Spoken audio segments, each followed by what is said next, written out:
серьезно. Наступающие выборы.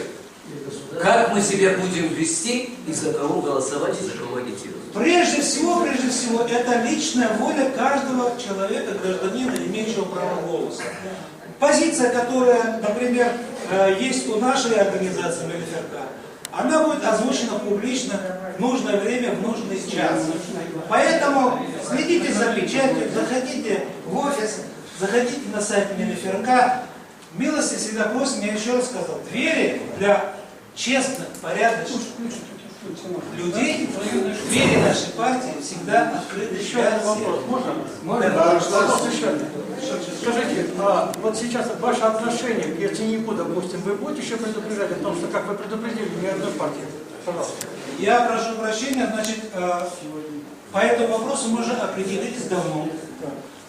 Когда подписали вместе с нашими прославленными ветеранами национальное движение, это было, по-моему, в конце апреля, письмо, предупреждение к лидерам 20 партий, которые мы официально разослали.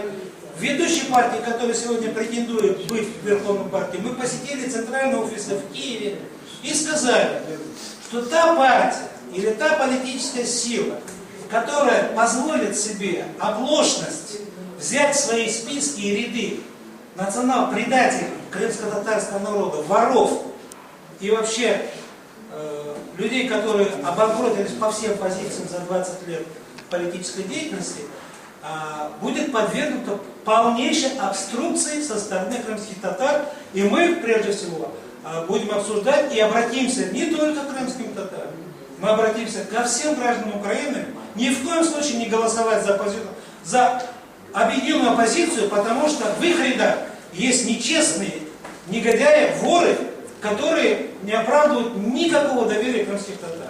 Вот и все. Все, спасибо за ответ.